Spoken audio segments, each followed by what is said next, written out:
Hello, everyone. I'm AT Storm Track meteorologist Austin Haskins. It turned out to be a pretty nice day on our Tuesday following the cloudier skies we had and also the haziness in the skies as well from those Canadian wildfires. But while we're starting off our Wednesday with sunshine, that's going to be changing as skies will become cloudy by the afternoon.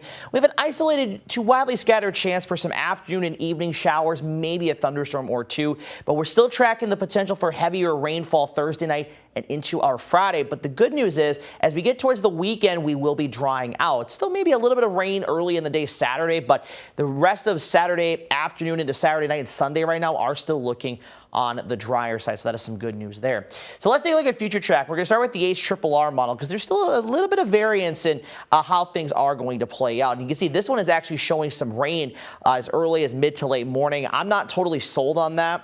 I think we're going to stay mostly dry till we get into the afternoon hours. Maybe a couple of little pop-up showers and storms, but the better coverage is going to start to ramp up as we get into, say, the very late afternoon, 5, 6 o'clock, and into the evening hours. And a lot of the data is keeping the rain south of Highway 64 and also south of Highway 8. So the far northern parts of the area, your rain chances are still there, but it's a little bit on the lower side versus our areas to the south. And if you're south of Highway 10, you have a pretty good chance of not only seeing the rain this evening, but maybe even into the overnight hours into a good chunk of the day tomorrow as well.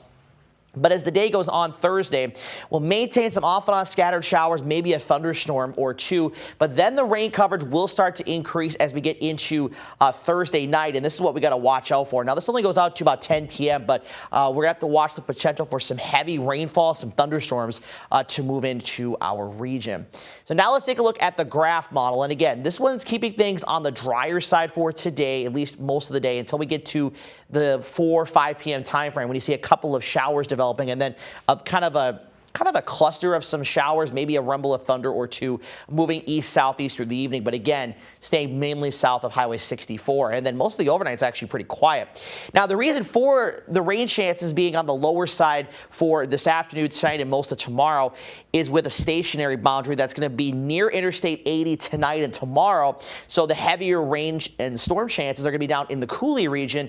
But that front's going to be going up to the north a little bit. It'll be drifting north and eventually will turn into kind of a stationary / warm front as it gets into our area with the area of low pressure coming into southern Minnesota. So that's why the rain coverage will increase for our area Thursday night into Friday, and that's where we have that potential for heavy rain. Now, the graph model is actually keeping the heavier rain most of Thursday night north and west of the Chippewa River. So something that we're going to have to monitor, and then it's really not showing much in terms of rain activity on our Friday, but not really buying that as of now. So still a few question marks as to the rain coverage, of course, on Friday, but also where the heavier bands of rain could potentially set up. But certainly it is something that we're going to be watching very closely. And again, the rain coverage is really going to ramp up to about 80%, though it could very well go higher than that as we get into Thursday night and most of the day on our Friday.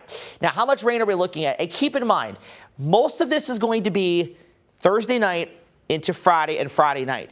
We're going to have a little bit of rain in spots as early as late this afternoon, tonight, and into tomorrow. I have this from this afternoon and early evening all the way through Friday night. So that whole time frame, most areas between a ½ inch and 1.5 inches of rain, higher end totals 2 to 3 inches possible, especially where those heavier bands and multiple bands of rain and storms set up. You can kind of see that here. This is kind of taking, all the models and averaging them out in a sense. You can see they have the heavier rain south of Eau Claire and north and west of Eau Claire. But again, that could, vary here over the next 24 hours or so. And the Weather Prediction Center does have a level 2 risk for excessive rainfall in the areas in yellow. Now, I'm not expecting, widespread flooding or anything like that, but maybe some of the lower lying areas that are maybe prone to flooding if we get multiple waves of some heavier rainfall and could possibly see a little bit of flooding. Not to mention creeks, rivers, and streams are probably going to rise a little bit, and maybe some ponding of water on roadways as well. So if you have any storm drains in and around your location, you may want to clear them out with any leaves or debris that may be covering it. And even the gutters on your roof, on your house or the garage, you may want to consider cleaning those out too as well. High temperatures today, mid to upper 70s to some lower 80s down to our south. So a seasonable day ahead temperature wise, and then we're back down into the 50s for tonight. A little warmer to the south, a little bit cooler up to the north. Highs tomorrow generally low to mid 70s, though again, depending on cloud coverage and rain coverage, these numbers might be up or down a little bit. But Friday is going to be a little interesting. We'll have low 60s north, but low to mid 70s farther to the south, depending on how far north this stationary / warm front gets. We're going to have a little bit of a range in temperatures. In fact, if you go down towards La Crosse and the Coulee region, they're looking at highs potentially well into the 70s, maybe even closer to 80s. You get down towards Prairie du Chien and Boscobel. So we have a little bit of a range in temperatures on Friday, but we're going to mostly be in the 60s. We'll still be in the 60s on Saturday with cloudy skies. Again, a few showers early in the day. Father's Day is still looking good. Partly cloudy in mid to upper 70s. A pop-up shower or storm is possible, but then early next week, dew points are going to come up into the 60s, and we'll have highs in the lower 80s with some off and on scattered showers and thunderstorms returning to the forecast.